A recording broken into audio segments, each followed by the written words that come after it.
and disappeared into the distance. When did Gustav learn how to pilot an aircraft? What did we miss? E voiced out. It's probably on autopilot. If the distance from here to his desired location is not too much, autopilot can handle the flight, Ildris explained. Oh, I guess that makes sense, EE responded with a wry chuckle. What is he up to now? Angie said while pouting lightly in dissatisfaction. Definitely nothing nice. Knowing Gustav, Ildris responded as he stared in the direction the aircraft disappeared in. Minutes later, within a dark cell, Gustav squatted in front of a man with a long brown ponytail and slanted eyes who was currently backed against the wall with a look of fright. This man was Detective Borsch, who was the leader of the three who had brutally tortured Boss Danzo during his time in the precinct. Plese, spare me. I was under strict commands, he stuttered slightly as he spat out. If I had a nickel for every time a villain told me these same words, spare me, I'd have made millions by now. Gustav voiced out as he stretched out his hand to cover the face of the detective. The detective's eyes widened with immense fear as he felt the tight grip on his face and tried to free himself, but to no avail. I am not a hero. Pretty far from that, if I do say so myself. I only do things for my own benefits, but it never includes harming innocents for the sport of it. Y'all are not just villains, you are scums, Gustav voiced out. Scums that don't deserve to be in existence. Haha, I'm a scum too, but... Gustav's face suddenly turned extremely serious and cold at this instant. You harmed my father. Boom. His right palm suddenly lit up with blue flames after voicing this out. Kaiir. A loud scream was heard from the cell as Detective Borsch's head was set ablaze. Gustav let go of him at this point, and Borsch stood to his feet and began running about the small space in pain. Kaiir. Roar. It hurts. Please. Put it out. Kaiir. Myys. My ears. Please. He screamed out in agony as his head remained ablaze even after dashing across the place repeatedly. Bang. He slammed into the cell gates by mistake since he was unable to see anything and fell on his back, writhing on the floor, rolling from side to side as the skin on his face burned off completely along with his long hair. Gustav watched this scene without a shred of pity in his eyes as Borsch's voice kept turning hoarse as he pleaded. There's still 2 of your subordinates left. Gustav voiced out as he walked towards the cell gate. Maybe in your next life you'll choose the better option of not harming innocents, Gustav said as he walked out of the cell, still ignoring the screams. Hours later, Gustav was back in the apartment with Angie and the others. I literally can't go anywhere without people trying to take pictures. I need to leave this city soon, Gustav voiced out with a tired expression. You're a celebrity hero now. Learn how to live with the game, E stated. This reminds me of the entrance exams last year. Is this going to be a yearly thing? Gustav wondered out loud.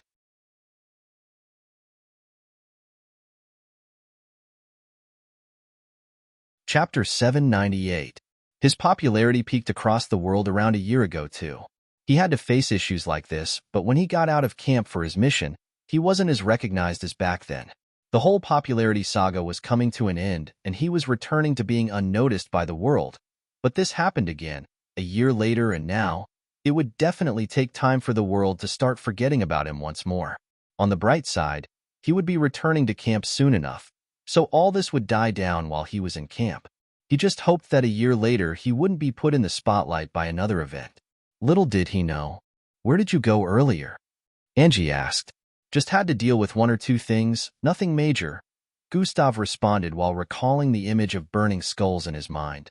A look of gratification appeared on his face.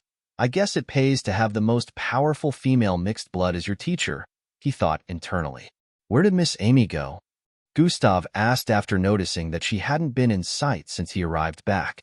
"She told us to inform you that she had reports to take care of," Ildris responded.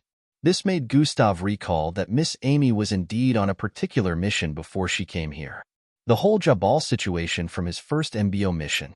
He figured she probably hadn't finished handling it before she came over to find him after discovering what happened. A warm, fuzzy feeling arose in him as he smiled. What Gustav didn't know was Miss Amy had already finished dealing with the situation and even managed to save an entire city, larger than twice the size of Burning Sands. Unlike his current turn of events, which was a sham, Miss Amy actually saved a whole city from an outbreak that could potentially harm the world. Even as she had done this, only the MBO and a few world powers were aware of this feat that had been added to her collection of feats. Miss Amy was able to hide from the spotlight. She successfully completed a 10-star mission, which could have graduated to a higher star if Miss Amy hadn't dealt with it instantly. Regardless of her efforts, she wasn't getting praised by the world because she instantly disappeared from the scene the moment she completed the mission. This was Miss Amy's way of doing things, and Gustav would have to learn how to be similar in the future if he wanted to stay out of the spotlight.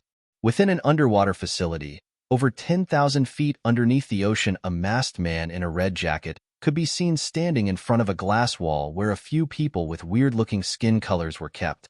Some citizens were affected by it. Red Shadow voiced out through a communication device with a sigh. "Dasham, have they all been rounded up?" A solemn feminine voice could be heard from the other end of the communication. "So far, we've rounded up the ones that showed symptoms, and the tech guys here are creating something we could use to easily figure out the affected ones, so we can round them up before it escalates," Red Shadow said while staring at the ash-colored little girl on the other end of the glass. The girl had ashy skin like the others, and small fingers were growing out of different parts of her body. She looked scared as she stared at Red Shadow before looking around her as well. Every other person isolated behind the glass walls had different symptoms, but all had ashy-colored skin. It was unknown if Red Shadow had a look of pity underneath his mask or not, but it was obvious that this situation generated an unsettling feeling for him. So, it wasn't noticed until now? Miss Amy voiced out from the other side. "Yes, it would seem it takes about 2 weeks for symptoms to manifest. For some it might take longer since it attacks DNA. Red Shadow responded. Has it been determined transmutable through touch or any other means?" She questioned once again. "It is. Transmutable," Red Shadow confirmed Miss Amy's worries. Then we have to get to work on finding the affected ones. Immediately, Miss Amy voiced out, but before she could end the communication, Red Shadow spoke. "Miss, I'd advise you to come for a checkup too, since you were the closest to the fog storm," he proposed. "I'm fine," Miss Amy answered with an uninterested tone. "Miss, with what I've seen here, this thing is not an ordinary infection. Even with your strength and waiting it back, it still managed to infect some people after we all thought it had been completely dealt it. At least that was how it looked like after you were done." Red Shadow paused at this point before continuing. "Go for a checkup to make sure you're okay first," Red Shadow insisted. "Fine," Miss Amy responded before ending the call. Red Shadow observed the people on the other end of the glass before walking away. In a flash, a few days had gone by, and it was now time for Gustav to say goodbye to Burning Sands City. He hoped he'd never have to return here again, even though it held a lot of memories for him, especially with this being the last place he was able to see and talk to Boss Danzo before his death. He was heading to Plankton City with Mara to give Boss Danzo a proper burial rite before heading back to MBO camp. He would only be in Plankton City for a day or two. The gang had to split up here once more, even though they were just seeing Gustav again after 6 months. They felt like they hadn't really played a hand in helping Gustav, even though they were deployed here for their first mission, but Gustav was glad to have them here. Everyone besides Gustav was being sent to one of the MBO bases for new missions, while Miss Amy had said she was leaving once more to handle a situation. With this, Gustav parted ways with everyone, hoping they'd get to see each other again in 6 months or less. End of Volume 3. Chaos ensues next volume. Read author's note below.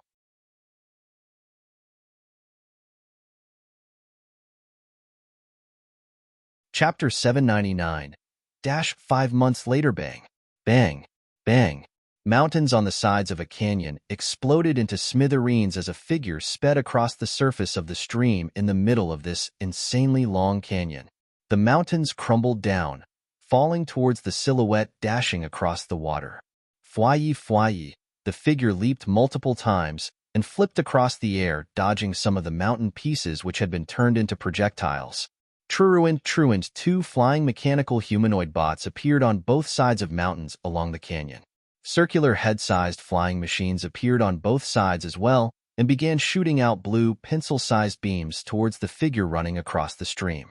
The figure performed lots of moves, dodging the multiple beams being shot across the place skillfully while still charging across the surface of the stream. At this point, the figure was closing in on the end of the canyon, even though the entire vicinity was clouded by beams flying around with immense speed. The 2 massive mechs flying shot out 2 circular beams towards the front, which slammed into each other, connected together, and started increasing in size. Trahub, krrrhh, it crackled with electricity immensely as it expanded, making contact with the water as a dangerous electromagnetic field was created. Fwye, the figure kept charging towards the field of electricity like they couldn't see it. Suddenly, boom, a jet of water was blasted across the air from behind as the figure suddenly accelerated with a speed that caused them to become almost invisible. Fwye, the figure appeared over 1,000 feet away in an instant, arriving at the end of the canyon. Serene, the whole vicinity suddenly began to glitch and dematerialize after he arrived at the end of the canyon. The mountains began to disappear along with the streams and the sky with the sun. The environment shrinked down, and in a few more seconds, the place had transformed into a dark space lit up with several floating gems. Level 47 cleared. An automated AI voice rang out across the vicinity as the ground below the figure began to move. It moved him forward, allowing him to arrive at the entrance of this dark space. Up ahead, a glass wall could be seen, and 3 people in MBO outfits were standing on the other side. Good job clearing level 47. Only about 13 more levels left for you to complete this course. The one with a black buzz cut in the midst of the 3 voiced out. Cadet Vol Brown, we'll be recommending you for a 4-star mission soon, which will help your ranking if you manage to perform well enough. The lady on the left with teal-green tied hair voiced out. Thank you. The figure, which happened to be a 511 male, voiced out in appreciation. Make sure to put in your best efforts. The second male with a face full of purple tentacles voiced out. I will, he said with a light smile while bowing slightly before walking towards the exit. The 3 stood in place, waiting for him to leave completely. Next candidate is Gustav Crimson. The one in the middle voiced out as he stared at the holographic projection in front of them that showed them a list. The Gustav Crimson? Hero Kid?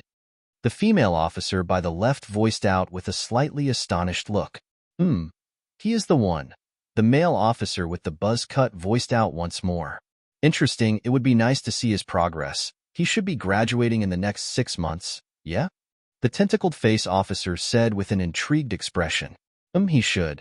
But that would only be determined by how he performs in his upcoming missions, which would most likely be issued in the coming months. The male officer with a buzz cut answered. He should be classified a year 3 now, since he has spent 1.5 years being a cadet, the male officer with a buzz cut added. Then where is he? Why hasn't he come in yet? The female officer voiced out with a look of confusion. That is odd. He should be in by now. The tentacled face man voiced out. Tryon, the holographic screen in front of them, suddenly moved the highlight to the next name on the list. Why was his name skipped? Did he decide to miss this evaluation when knowing we inspectors will be here today? The female officer voiced out with a tone of annoyance as she stared at the screen. The door behind them slid open, and an MBO training officer walked in. Where is Cadet Gustav? The female officer with the teal-green hair voiced out. Officer Crimson already completed this course some time ago. The AI was just following the program since a completed course cannot be redone. The MBO training officer voiced out. It would seem every other person that had arrived here to scale one level or the other were only trying out the levels they had stopped initially and were unable to go beyond. If a cadet had already passed all the levels, they would be unable to participate in this course anymore. What did you say? He completed all the levels already? Aren't there 60 levels in this course? The inspectors voiced out in disbelief. Yes, there are 60 levels, and he cleared the last one a few days prior to your arrival. The training officer responded. The last cadet that had just cleared level 47? The inspector with a tentacle-like face stated. Cadet Vol Brown? The training officer voiced out. Yes. Isn't he in his final year? The inspector inquired. The training officer understood their looks of disbelief and smiled as he responded. Yes, he is. Officer Crimson is quite spectacular, being amongst the first 30 cadets to complete all 60 levels of this course, and being the first and only cadet to complete this course amongst his fellow second years. The inspectors stared at each other in shock. Unbelievable. This was the thought circulating through their minds.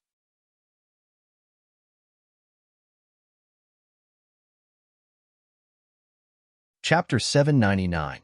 5. Higher-ups debate regarding Gustava. A few of high-standing MBO officials were holographic projections since they couldn't attend the meeting in person. But it was quite obvious that this was an important meeting since Gustav was involved. Revoke his MBO title. One of them voiced out, as it would seem the meeting already begun. There's no definite proof that he's the culprit. Another one voiced out. The witnesses say he transformed into the dark and reddish creature from the reports that was seen floating above the places that were destroyed. That power level is bordering on peak delta and beginning beta. According to the stats, he's supposed to be a Falcon ranked. It simply doesn't make sense that a first-year cadet would be able to perform a feat that even veteran officers would be unable to. He still needs to be brought in for questioning. The world government demand answers. He has been declared missing even though he's supposed to be in the city. That's enough proof enough that he is deeply involved in this incident. An innocent person wouldn't hide. The officials argued back and forth as a side stood on the theory that Gustav would not be able to perform such a feat since he was still a cadet, while the other side were sure he was deeply involved if not responsible, which was tarnishing the image of the MBO. It became a debate on whether or not to revoke him MBO title and how to find him. The MBO still had their methods, but to actualize some methods, harsh decisions would have to be made.